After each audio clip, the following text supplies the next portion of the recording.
की जय। अनंत कोटि वैष्णव वृंद की जय। रामाचार्य हरिदास ठाकुर की जय। जुग धर्म हरिनाम संकीर्तन की जय। प्रेम से कहो जय श्री कृष्ण चैतन्य प्रभु नित्यानंद श्री अद्वैत गदाधर शिवासादि गौर भक्त वृंद की जय। श्री श्री राधा कृष्ण गोप गोपीनाथ श्याम कुंड राधा कुंड गिरि गोवर्धन की जय। गंगा जमुना माई की जय। भक्ति देवी तुलसी महारानी की जय। वृंदावन मथुरा धाम की जय। नवदीप मायापुर धाम की जय। श्रीक्षेत्रपुरी धाम की जय। श्री श्री जगन्नाथ बलदेव सुभद्रा महारानी की जय। समवेत गौर भक्त वृंद की जय। हिताय गौर प्रेमानंदे। ओम नमो भगवते वासुदेवाय। ओम नमो भगवते वासुदेवाय। ओम नमो भगवते वासुदेवाय। नारायणं नमस्कृत्यं नरं चैव नरोत्तमं देवीं सरस्वती व्यास ततो जयमुदीरये। नष्टप्रायेषु अभद्रेषु नित्यं भागवत सेवया भगवतेरुत्तमश्लोके भक्तिर्भवति नैष्टिकी। कृष्णाय वासुदेवाय देवकी नंदनाय च नंदगोपकुमाराय गोविंदाय नमो नमः। हरे कृष्णा। तो आज हम श्रीमद् भागवतम 10वां स्कंद 6वां अध्याय श्लोक संख्या 32 के चर्चा करेंगे।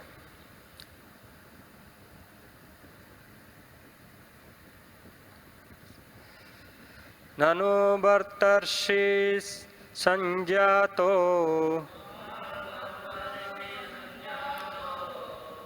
जोगेशो वा समाससः स एव दृष्टे ह्युत्पातो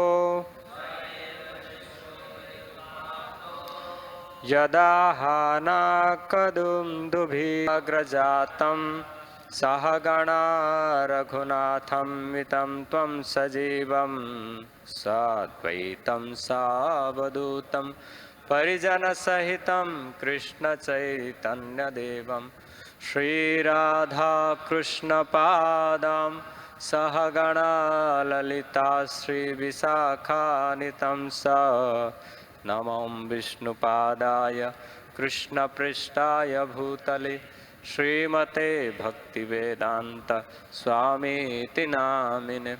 नमस्ते सारस्वते देवे गौरवाणी प्रचारिणे निर्विशेष शून्यवादी पाश्चात्यदेशतारिणे। जय श्री कृष्ण चैतन्य प्रभो नित्यानंद श्री अद्वैत गदाधर श्रीवासादि गौर भक्त वृंद। हरे कृष्णा कृष्णा कृष्णा हरे हरे हरे राम राम राम हरे हरे। हरे कृष्णा। तो इस श्रीमद् भागवतम की इस प्रसंग को बोलने से पहले उपस्थित सभी वैष्णव का आशीर्वाद चाहता हूँ, जिससे कि इस श्रीमद् भागवतम के और 10वें स्कंद की इस भगवान की पवित्र लीलाओं पे आधारित इस प्रसंग से जो सुना हो वैष्णवों से, उसे ही वापस में दोहरा सकूं। हरे कृष्ण। तो यहाँ भगवान कृष्ण की लीलाओं पे आधारित ये पूरा दसम स्कंद है, जहाँ भगवान की लीला का वर्णन है। तो जैसे हम जानते हैं भगवत गीता में भगवान कहते हैं परित्राणाय साधूनां विनाशाय च दुष्कृतां धर्म संस्थापनार्थाय संभवामि युगे युगे। तो भगवान हर युग में प्रकट होते हैं अपने भक्तों के रक्षा के लिए। परित्राणाय साधूनां विनाशाय च दुष्कृतां, और दुष्ट व्यक्तियों का विनाश करने के लिए। धर्म संस्थापनार्थाय संभवामि युगे युगे, धर्म को स्थापन करने के लिए। लेकिन शास्त्र में आचार्य लोग कहते हैं कि वास्तव में भगवान का धर्म संस्थापन के लिए यहाँ आने के लिए कोई ज़रूरत नहीं है। भगवान की इच्छा मात्र से धर्म का स्थापन हो सकता है, या उनकी भक्तों के माध्यम से, या उनके अवतारों के माध्यम से, अंश अवतार के माध्यम से वो कर सकते हैं। लेकिन भगवान क्यों आते हैं, स्वयं क्यों आते हैं? इसका कारण है परित्राणाय साधूनां विनाशाय च दुष्कृतां। और यहाँ तो हम शास्त्र में पढ़ते हैं स्वयं भगवान आते हैं। अलग अलग कहा जाता है कि ब्रह्मा के एक दिन में अनेक अवतार होते हैं,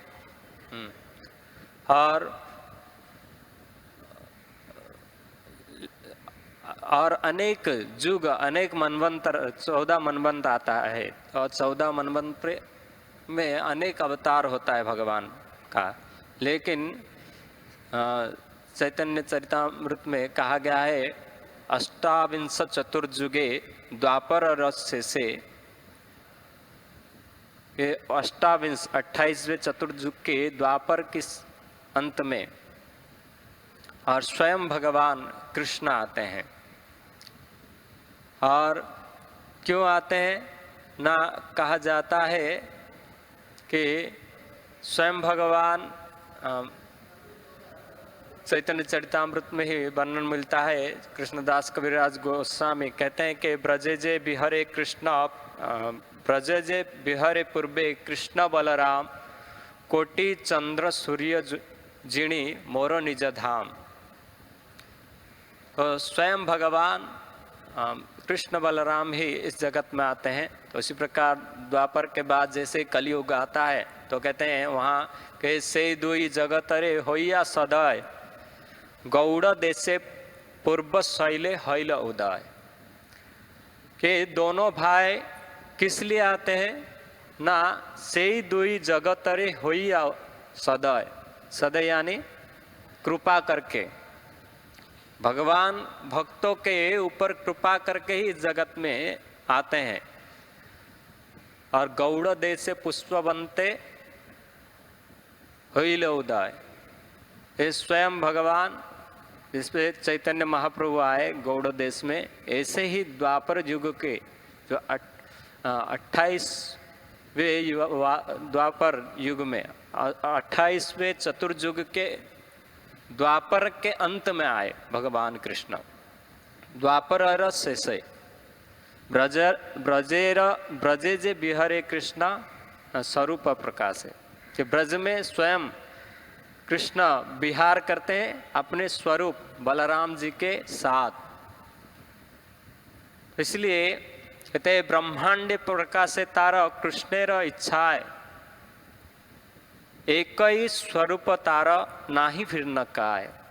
इस ब्रह्मांड में भगवान, इस जो आध्यात्मिक जगत, जो भगवान के आध्यात्मिक जगत सब क्यों प्रकट होते हैं, कृष्ण की इच्छा से। कृष्ण जब यहाँ आते हैं, कृष्ण स्वयं अपने धाम को भी लेके आते हैं। कृष्ण की इच्छा से ही इस जगत में धाम भी प्रकट होता है। तो जैसे कोई आप गांव में देखोगे ड्रामा पार्टी होता है, हाँ, बड़े बड़े ड्रामा, आज भी उड़ीसा में आप जाओगे तो हमारा ड्रामा का अलग अलग यात्रा पार्टी कहते हैं उसको। तो अलग अलग है उनका तो वो जब कहाँ जाएंगे वो ऐसे ही लोग नहीं चले जाते, वो अकेला डायरेक्टर नहीं जाता है, जाके वहाँ ढूंढता नहीं है कौन हीरो बनेगा कौन हीरोइन बनेगा। और पहले से उनका ग्रुप रहते हैं, यहाँ तक कि वो उनका स्टेज लाइट एंड साउंड, हाँ डेकोरेशन सब कुछ साथ में ही लेके जाते हैं। वहाँ ढूंढना पड़ेगा नहीं, वहाँ को इंतजाम करना नहीं है उनको। वहाँ जाने से पहले सब जो एक्टिंग करने वाले सब जाते हैं, और यहाँ तक कि जो विलेन का रोल करेगा वो भी जाता है। ऐसा नहीं कि वहाँ जाके विलेन रोल कौन करेगा ढूंढेंगे। तो ऐसे ही भगवान भी जब, क्योंकि ये भौतिक जगत को नाटक का स्थल कहा गया है, ये भी यहाँ सभी जीव नाटक कर रहे हैं। जय श्री श्री राधा रास बिहारी ललिता विशाखा श्री श्री सीताराम लक्ष्मण भक्त हनुमान श्री श्री गौर निताय शिल प्रभुपाद की जय। इसी प्रकार भगवान जब भी इस धराधाम में आते हैं तो वो अपने सपार्षद श्रियधामा सह अवतरी, सभी पार्षद के साथ। तो यहाँ तक कि जो भगवान की लीला में विलेन की रोल भी करेगा वो भी भगवान के धाम से आते हैं, वो भी भगवान साथ में लेके आते हैं।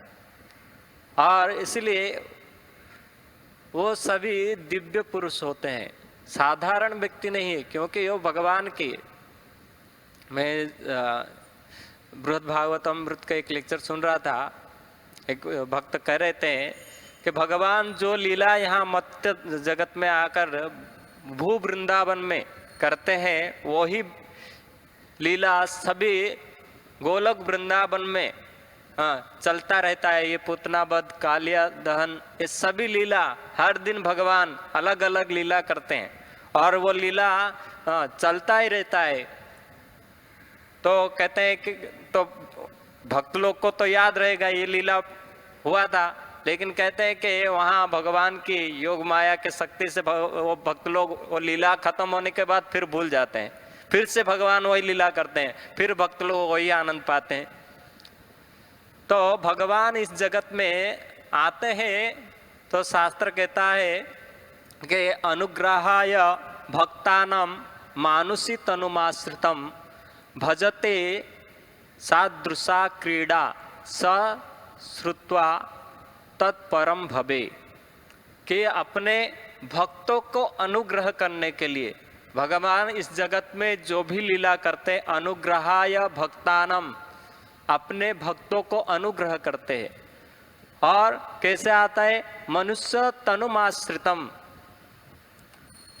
तो मनुष्य तनु धारण करके ही वो आते हैं। और जो भक्त एक दृष्टि से जो मनुष्य तनु धारण किए है उनके ऊपर अनुग्रह करने के लिए भगवान जब भी आते हैं सभी प्रकार के जीवों के ऊपर अनुग्रह करते हैं।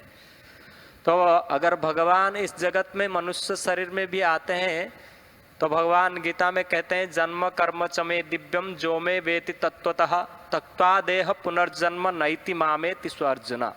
भले ही भगवान मनुष्य शरीर धारण करके आए हैं फिर भी उनके शरीर मनुष्य के समान नहीं है। तो भगवान इस जगत में आने से उनका कोई शक्ति या उनकी भगवत्ता घट नहीं जाता है, भगवान भगवान ही रहते हैं।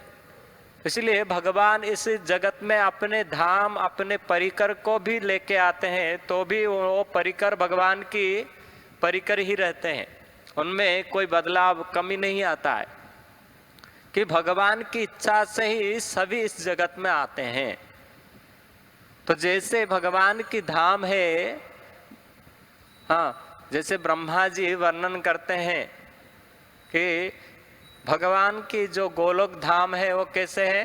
चिंतामणि प्रखर सद्म सुकल्प वृक्ष लक्षावृतेषु सुरभीर विपालयन्तम लक्ष्मी सहस्र शतसम भ्रमस्यभ्यमानम गोविंदमादि पुरुषम तमहम भजामि।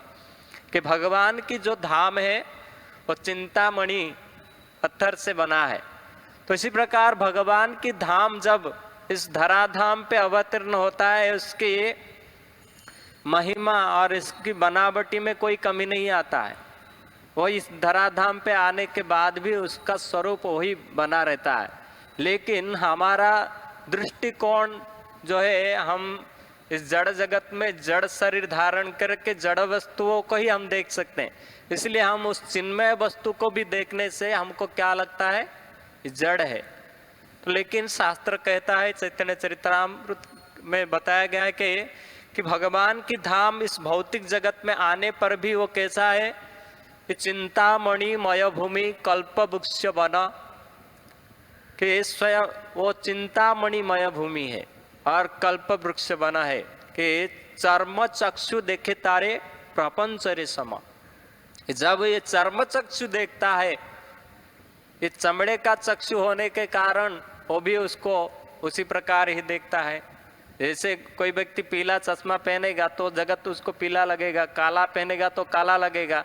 ऐसे ही हम भौतिक चश्मा पहने हुए तो हमको इस जगत भी कैसा भौतिक दिखता है। हमारा शरीर काममय है तो भगवान की लीलाएं भी हमको काममय दिखते हैं।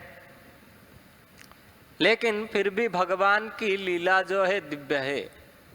तो भगवान इस जगत में क्यों आते हैं, न अनुग्रह या भक्तानम, के अपने भक्तों के ऊपर कृपा करने के लिए, और स्वयं भगवान आकर यहाँ क्या करते हैं, लीला करते हैं अनेक प्रकार की। जो गोलोक वृंदावन में जो लीला चल रहा था, वही लीला को भगवान हमारे सामने प्रकट कर रहे हैं। और वही देखकर, ऐसा साधारण लीला नहीं है। हम अगर साधारण फिल्म देखेंगे तो क्या होगा, हमको वो कर्म बंधन लग जाता है। लेकिन भगवान की लीलाओं को देखेंगे तो क्या होगा, हमारा कर्म बंधन टूट जाएगा। तो इसलिए भजते तादृशा क्रीड़ा स सुत्वा तत् पर भवे, उसको सुनने से हमारा उद्धार हो जाएगा। हम तो देख नहीं सकते हैं, तो शायद आप में से कोई शुद्ध भक्त होंगे तो देख सकते हैं, तो हमारा तो योग्यता नहीं है। तो हम देख सकते हैं आचार्यों की कृपा से। तो जैसे आचार्य लोग कहते हैं, हम जब धाम में प्रवेश करते हैं, धाम को हम देखेंगे तो कैसे देखेंगे, वहाँ की चर्म चक्षु से हम उस भौतिक चीजों का ही हमको गटर दिखेगा, बिल्डिंग दिखेगा या गलत कार्य ही दिखेगा, क्योंकि हमारा शरीर ऐसा है। लेकिन हमको वास्तविक देखना है तो हमें शास्त्र, साधु शास्त्र के माध्यम से हम भगवान की धाम और भगवान की लीलाओं को देख सकते हैं।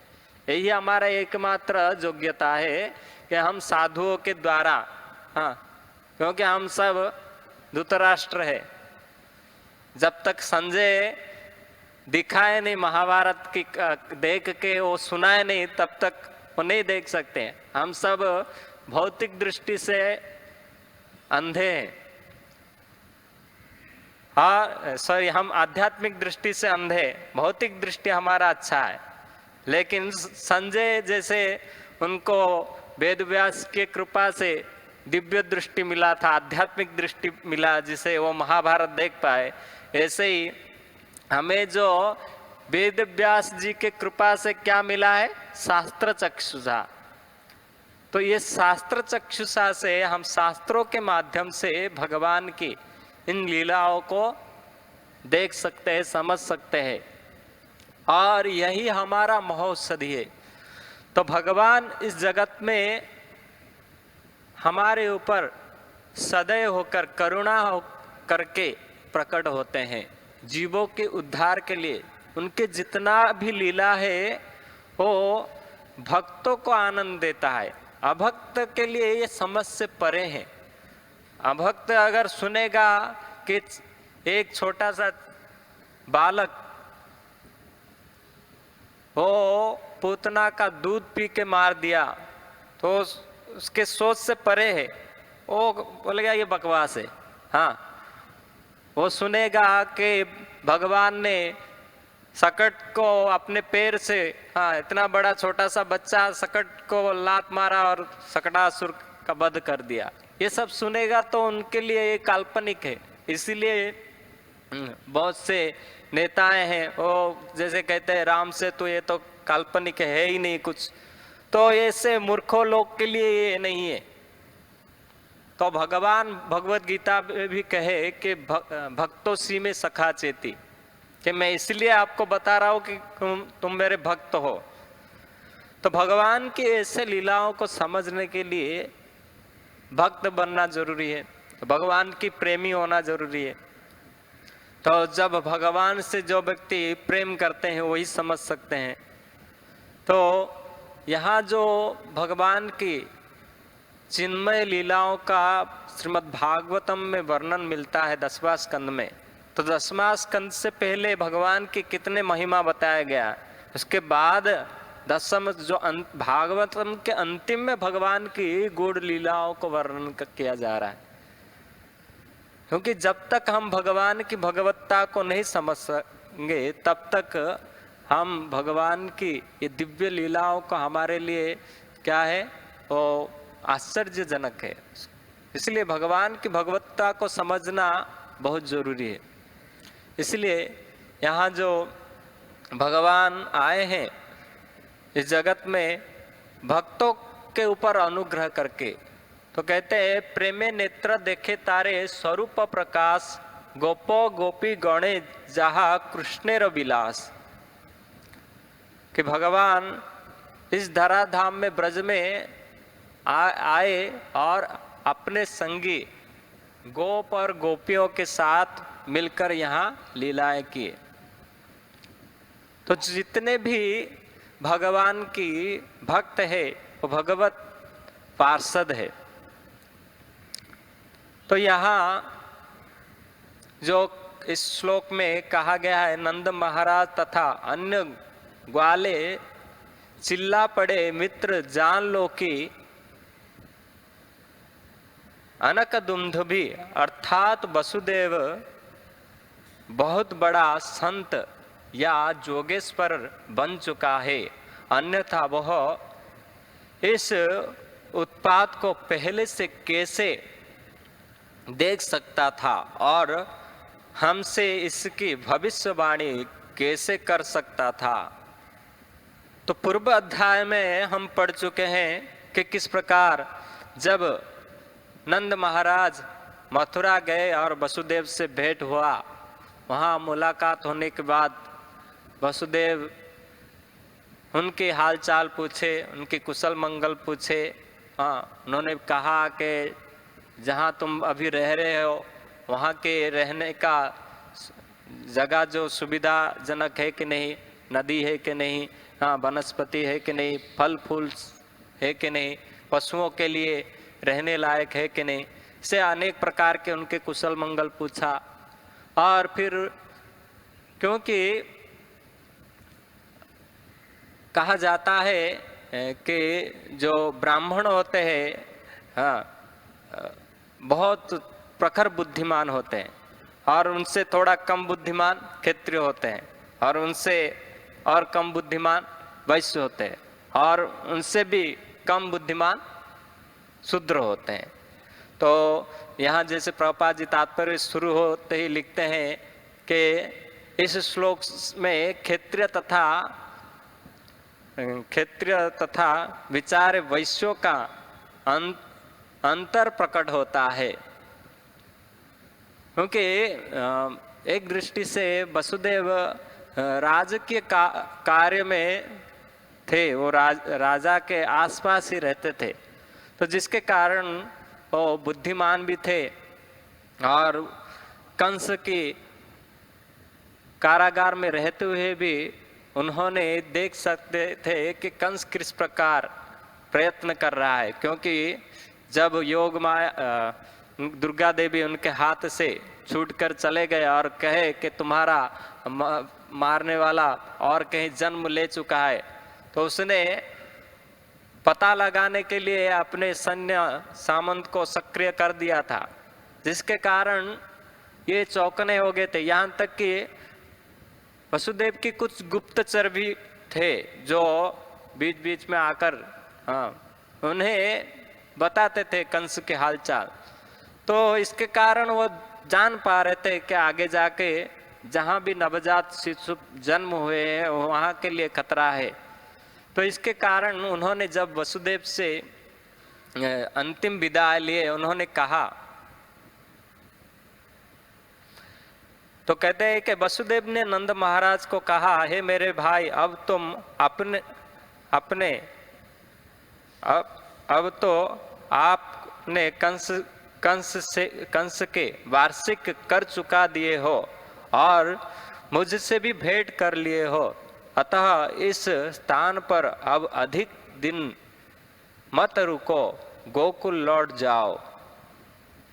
बेहतर है, क्योंकि मैं जानता हूं कि वहां कुछ उपद्रव हो सकता है। तो पहले अध्याय के अंतिम श्लोक के से एक पहले 31 नंबर श्लोक में वसुदेव कहते हैं नंद महाराज को कि मैं जानता हूं कि भविष्य में कुछ अनर्थ हो सकता है, और जब नंद महाराज वापस गोकुल आए तो वो अनर्थ का साक्षात उनके चक्षु के सामने देख रहे। पुतना का वध हुआ है, पुतना पड़ा हुआ है। तो पुतना के बारे में हम इस अध्याय में सुने पूर्व में कि किस प्रकार वो सुंदर स्त्री का वेश धारण करके आया। तो हरिवंश पुराण में वर्णन मिलता है कि पुतना को खेचरी भी कहा जाता है, वो आकाश में उड़ने वाला। तो इसलिए वहाँ वर्णन है कि वो एक पक्षी का रूप धारण करके आया था। हरिवंश पुराण में वर्णन है कि बहुत बड़ा पक्षी और बहुत विकटाल रूप, और उसके चीख चिल्लाने से जंगल के बड़े बड़े पशु भी थर्रा उठते थे, यहाँ तक कि शेर भी डर के मारे गुफा में छुप जाता था, इतना उसकी भयानक चीख था। तो कंस के निर्देश पे वो पूरे ब्रजमंडल में घूम घूम कर नवजात शिशुओं को हत्या कर रहा था। जब भी उसने हरिवंश पुराण में वर्णन है कि जब वो आया ब्रज में तो रात्रि के समय आया था, और उसने जब नीचे उतरा तो एक सुंदर स्त्री का वेश धारण किया, एक सकट के पास छुप गया, और सब ब्रजवासी रात को सो रहे थे, और उसके स्तन में दूध उभर आया, और उसने कृष्ण के मुख में दूध देकर जब वो कृष्ण को लेके ही उड़ने वाला था, कृष्ण दूध के साथ उसके प्राण को चूस लिए, और वो अपने आप को बचाने के लिए भागने लगा। तो उसके पीछे गोपियां भागे। वहाँ वर्णन है कि यशोदा और रोहिणी जो है मूर्छित हो गए थे, लेकिन जो उनके महल में रहने वाले जो सहचरी गोपियां हैं, उनके सहायक गोपियां हैं, वो कृष्ण को प्रति इतना वात्सल्य था, वही अंधाधुन भागने लगे। एक आकाश में उड़ रहा था और ये नीचे भाग रहे थे। इतने क्षिप्र वेग से वो कृष्ण के लिए भागे थे कि उसके उड़ान को भी ये टक्कर दे रहे थे। और अंतिम में जाकर कृष्ण जब पूतना का वध किया, वहाँ जब प्राप्त कृष्ण को वापस लाए, तो उसके बाद जब नंद महाराज और अनेक गोप जब वापस आते हैं मथुरा से, तो पूतना को ऐसे देखकर वो चिल्ला उठते हैं, और नंद महाराज स्वयं कहते हैं कि शायद मेरा जो भाई है और मित्र है, क्योंकि हम पूर्व देखे हैं कि ये दोनों भाई ही है, अलग अलग माताएं थे लेकिन पिता एक थे, इसके कारण दोनों भ्राता है। तो इन दोनों ने भेंट के बाद जब आए, उन्होंने कहा मेरा मित्र जो वसुदेव है वो कोई जोगेश्वर है, जोग शक्ति से परिपूर्ण है, और इसलिए उन्होंने जो हमें संकेत दिया था वो सच हो गया, वो भविष्य को देख सकता है। तो यहाँ कहा जाता है कि अन्यथा वो इस उपद्रव को पहले कैसे देख सकता था कि वसुदेव बहुत बड़ा संत या जोगेश्वर बन चुका है।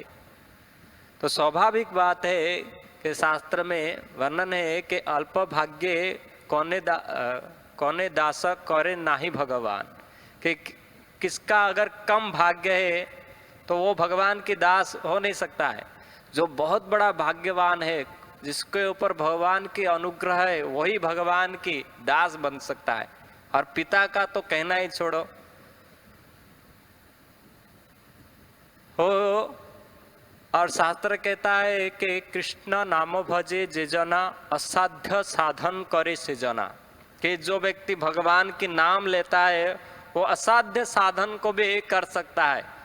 उनके पास सभी प्रकार की जोग शक्तियां आ जाते हैं, सभी प्रकार की जोग से वो परिपूर्ण हो जाते हैं।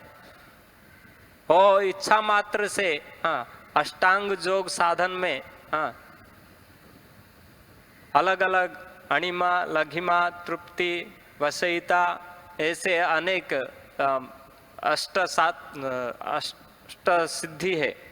ये सिद्धियां जो है भक्त के वश में होते हैं। यहाँ तक कि भक्त के पीछे मुक्तियां भागते हैं। तीसरे स्कंद भागवत में द्रियमाणानि न गृणंती बिना मत तम जना, कहते हैं ये देने पर भी मेरे भक्त जो है ये मुक्तियों को लेते नहीं है। तो मुक्ति जिसके पीछे पीछे भागते हैं तो उनके लिए जोग शक्ति क्या है। लेकिन भक्त इस जोग शक्तियों को नहीं चाहते हैं। यहाँ तक कि हम भागवतम में ही देखते हैं, वृत्रासुर की प्रार्थना में वो कहते हैं कि मुझे किसी प्रकार की जोग शक्तियाँ नहीं चाहिए, ना सार्वभौमम ना रसाधिपत्य, ये सार्वभौम भी नहीं चाहिए, किसी लोक का मैं मालिक नहीं बनना चाहता हूँ। तो इस प्रकार की वो प्रार्थना करते हैं। लेकिन ऐसा नहीं है कि भक्तों के पास ये सब शक्तियाँ नहीं है। भक्तों के पास स्वाभाविक कृष्ण नाम वो जप करने से वो शक्तियाँ आ जाते हैं। तो इसलिए भक्त लोग कभी कभी कुछ चीज इच्छा करते हैं तो प्रकट हो जाता है। भक्त लोग का अनुभूति है कि आज कुछ इच्छा किए तो वो मिल जाता है भौतिक चीज। लेकिन इतना हम बड़े भक्त नहीं है कि हम इच्छा करें कृष्ण प्रेम मिल जाए। लेकिन वास्तविक देखा जाए हमारा इतना गाढ़ इच्छा नहीं है जितना हमारा गाढ़ इच्छा भौतिक चीज प्राप्त करने की है। उसका अगर थोड़ा सा भी हो जाए कृष्ण भक्ति प्राप्त करने की तो हमको वो प्राप्त हो सकता है। तो भगवान सब कुछ देते हैं, क्योंकि भगवान भक्तों के अधीन है। भगवान कहे कि हम भक्त पराधीन स्वतंत्र ही दीजय श्राधुर ही ग्रस्त हृदय भक्त जनप्रिया, भक्तों के अधीन है। तो भगवान सब कुछ देते हैं, लेकिन भगवान तब तक भक्ति नहीं देते जब तक भक्त पूरी तरह से भगवान के प्रति शरणागति ना हो जाए।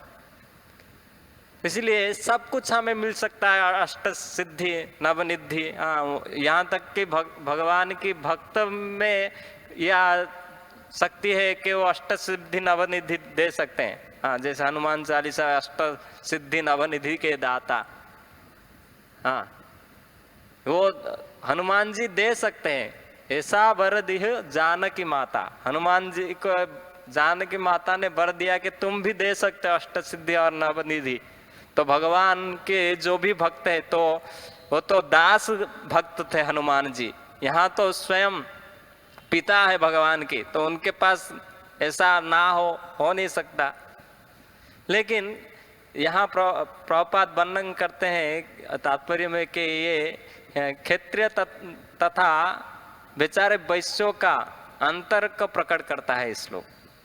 तो यहाँ कितने बुद्धिमान है वसुदेव, ये वो पूरे राज्य के कर्म किए हैं तो वो अंदाज लगा सकते हैं और वो देख सकते हैं कि आगे जाकर किस प्रकार कंस उत्पीड़न करेगा, ब्रज में सबको तकलीफ देगा।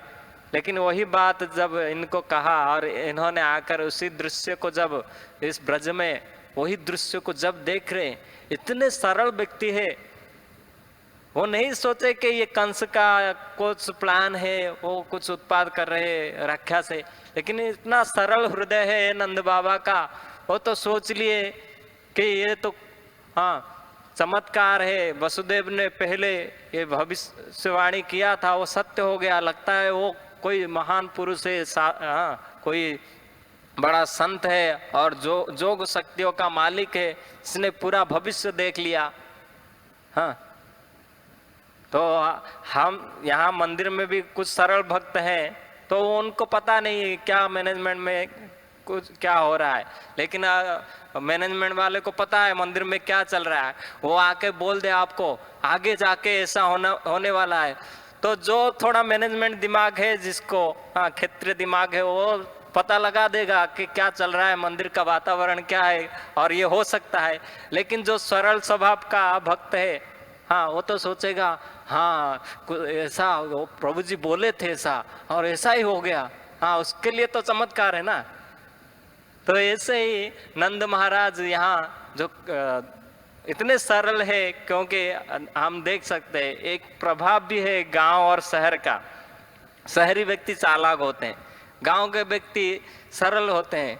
हाँ हाँ, जैसे कहते हैं एक बार कोई गांव का व्यक्ति शहर में आया, हाँ शहर में आया तो बड़ा एक मॉल में गया तो वो देखा कि एक बुढ़ा व्यक्ति लिफ्ट के अंदर गया, हाँ और कुछ समय के बाद वहां से एक बच्चा निकला उधर से लिफ्ट से। वो तो अबाक हो गया, बोला ये कौन सा मशीन है भाई, बुढ़ा घुसता है और बच्चा आता है। हाँ, क्योंकि वो देखा नहीं था कभी लिफ्ट। हाँ, लिफ्ट गया, बूढ़ा उस पे लिफ्ट पे चढ़ा और ऊपर चला गया, लेकिन ऊपर से एक बच्चा उसमें फिर से आ गया, तो नीचे वो डोर खोला, बाहर आया। तो गांव का लोग जो है सरल है और सरलता ही वैष्णवता। तो सरल व्यक्ति ही भगवत प्राप्ति कर सकता है। इसलिए आप देख सकते हो हमारे भक्त लोग भी जो है गांव से ये प्राय, जो शहरी लोग जल्दी भक्त नहीं बनते हैं, क्योंकि ज्यादा चालाक होते हैं। और कहते हैं कौवा जब चालाक होता है ना वो टट्टी खाता है, तो ऐसे ही जो ज्यादा चालाक होता है वो गंदगी खाता है। लेकिन सरल व्यक्ति सरलता से सब कुछ, उसको भगवान की भक्ति सरलता से प्राप्त होता है। तो सरलता ही वैष्णवता, तो सरल बनना चाहिए। तो सरल जब बनेंगे, सरल से हम सभी चीज को ग्रहण कर लेंगे। जैसे साधु हमको कह दिए यही भगवान है, तो सरल व्यक्ति हाँ बोले हाँ यही भगवान है। इसलिए गांव वाले अत्यंत भोले होते हैं, उनको कोई भी बाबा उनको टोपी पहना देते, हाँ लेकिन शहर वाले को नहीं पहना सकते। वो तो ज्यादा क्वेश्चन करेंगे क्यों भगवान है, किस लिए भगवान है, हाँ वो भगवान वही क्यों है, ये क्यों नहीं हो सकते हैं, ये दाढ़ी वाला क्यों नहीं हो सकता है, या चार मुख वाला क्यों नहीं हो सकता है, वही क्यों हो सकता है, उनका अनेक क्वेश्चन होता है। लेकिन गांव वाले को बोल दो ये भगवान है, किसी को एक पत्थर को भी ला के रख दो ये भगवान है, फूल चंदन चढ़ा दो, वो भी डेली आके फूल चंदन चढ़ाए। इतने सरल होते हैं। तो सरल, इतना सरल हो जाना चाहिए कि एक महाराज कहते थे हम गाय के तरह सरल हो जाना चाहिए। लोग उदाहरण देता है ना, हाँ ये भक्त तो गाय है, हाँ हाँ, या कहते हैं ये हमारा पत्नी जो है गाय के समान है, सरल। हाँ, गाय जो है सरल पशु है, पशु है तो ही सरल है। तो गाय को हाँ कहीं भी लेके बेच दो वो चला जाए, वो पूछेगा नहीं। किसी पशु को लेके बेच दो, तो उसके दूसरा कोई आके खींच के लिया, वो इनकार नहीं करेगा। तो यहाँ इस श्लोक में एक दर्शाया जाता है कि किस प्रकार हाँ नंद महाराज हो जो है सरल है। इसलिए भगवान ने उनके सेवा स्वीकार की है। तो भक्त ऐसे ही स्वभाव से सरल होते हैं। तो सरलता ही हमें भगवत प्राप्ति कराने के लिए एक सुगम मार्ग है। तो जब हम सरल बनेंगे तो भगवान की भगवत्ता को सरलता से ग्रहण करेंगे। ये ज़्यादा चालाक बनने से फिर हमारा कहते हैं ना कृष्ण जो है सरलता से प्राप्त है, तर्क के बहुत दूर। तर्क से कृष्ण बहुत दूर होते हैं। इन जो सरल व्यक्ति है उसको सरलता से ही, जितने सरल होता है कृष्ण भी उतना सरलता से प्राप्त हो जाते हैं। लेकिन जो जितना टेढ़ा होता है भगवान भी हमारे टेढ़े हैं। हाँ, इसीलिए टेढ़े व्यक्ति के लिए कृष्ण टेढ़ा बनते हैं या सरल व्यक्ति के लिए सरल बन जाते हैं। तो जो जितना सरलता से भगवान की भगवत्ता को ग्रहण करेगा वो उतना ही भगवान को जल्दी प्राप्त कर सकता है। हरे कृष्ण।